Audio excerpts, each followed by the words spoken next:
Assalamualaikum bes cuy, jadi ceritanya saat ini kita mau nyebrang ke Goa ya bes cuy, dan kali ini kita menggunakan perahu. Sebenarnya bisa aja sih kita ngelewatin jembatan kembar, akan tetapi kita emang hindarin macet ya bes cuy. Sore-sore kayak gini kan pastinya macet si jembatan kembar, jadi kita alternatifnya lebih memilih naik si perahu ini bes cuy. Kalian tahu untuk muatan perahunya ini lumayan banyak ya bes cuy, udah motor terus orang juga dimuat di dalam, dan ya lumayan banyak, harganya juga relatif murah. Kalian tahu suami saya plus motor itu hanya Rp2.000 bes cuy, dan alhamdulillahnya saat kita nyebrang ini bes cuy teduh ya, nggak berombak gitu, karena biasanya si jenek berang ini emang sering berombak, nggak berombak sih, yang kayak deras gitu loh sungainya. Lumayan banyak juga orang yang kecelakaan di sini, yang kayak jatuh gitu bes cuy.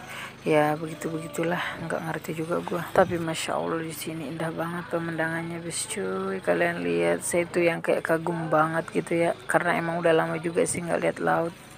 Lihat sih di Panlos, tapi yang kayak gua lagi ini tuh jarang liatnya bes cuy, dan baru kali ini bisa lihat. Sebenarnya suami saya udah sering cerita kalau doi itu sering nyebrang lewat sini bes cuy, cuman ya sekedar cerita aja, nggak pernah ngajakin, dan baru saat ini berkesempatan untuk ngajakin saya ngancar barang orang ya bes cuy ke Goa. Dan kalian tahu jaraknya lumayan dekat ya bes cuy, palingan yang kayak 15-an menit, tapi sebenarnya nggak nyampe sih 15-an menit, cuman mungkin karena perahu jadi nyeretnya itu agak berat. Terus ini kita udah mau sandar ya bes cuy, dan kalian lihat kayak gini pelabuhannya ya ala kadarnya gitu bes cuy, dan udah banyak juga orang yang nunggu untuk ke seberang ke kota Makassar. Ya menurut saya sih worth it aja ya bes cuy, cuman ya agak kemurahan juga sih sebenarnya, cuman ya begitulah.